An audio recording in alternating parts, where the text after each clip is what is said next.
आज आपण करणार आहोत 3 मिनिटात झटपट होईल अशी कोथिंबीर वडी, ते सुद्धा न वाफवता. चला तर मग सुरुवात करूया. इथे मी छान कोथिंबीर घेतली आहे, ती छान चिरून घेते.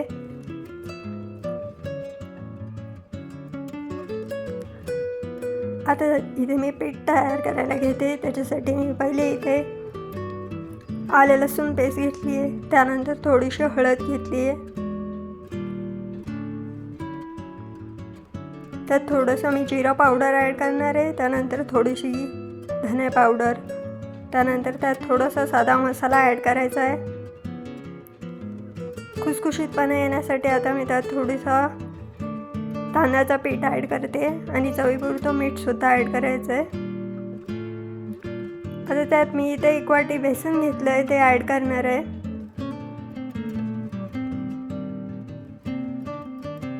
आता त्यात छान पाणी टाकून ते मिश्रण एकत्र करायचं आहे. त्यात आता थोडीशी छान चिरलेली कोथिंबीर ॲड करायची आहे. सर्व हळूहळू आणि छान हे मिक्स करून घ्यायचं आहे पाणी टाकून.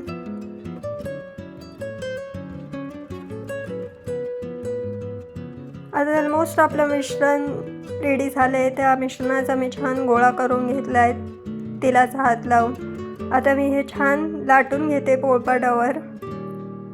हे बिलकुल वाफवलेलं नाही आहे, जसा गोळा केला आहे तसंच तो पोळपाटावर ठेवला आहे आणि छान लाटून त्याच्या इथे मी वड्या करते. सो जेव्हा वड्या करताना सुरीला तेल लावायचं आहे, म्हणजे त्या वड्या चिकटणार नाही. आणि शक्यतो ही जी पोळी लाटली आहे ती जाडच ठेवायची. आता ह्या माझ्या सगळ्या वड्या कापून झाल्या आहेत. इथे मी गॅसवर तेल ठेवते गरम करायला. आणि आता माझं तेल गरम करून झालं आहे, त्यावर मी हे तयार वड्या टाकणार आहे.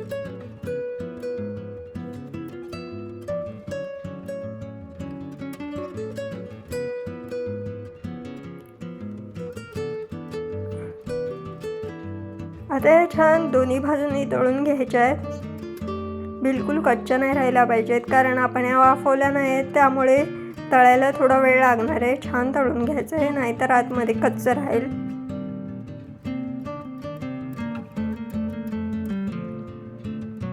आता हे छान मी पलटी करून घेतलेत.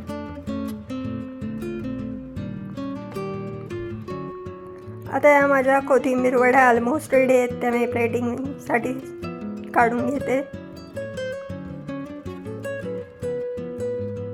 तर अशा तऱ्हेने या खुसखुशीत कुरकुरीत न वाफवता अगदी पटकन होतील अशा कोथिंबीर वड्या तुम्ही नक्की करून बघा आणि मला कशा झाल्या ते सांगा.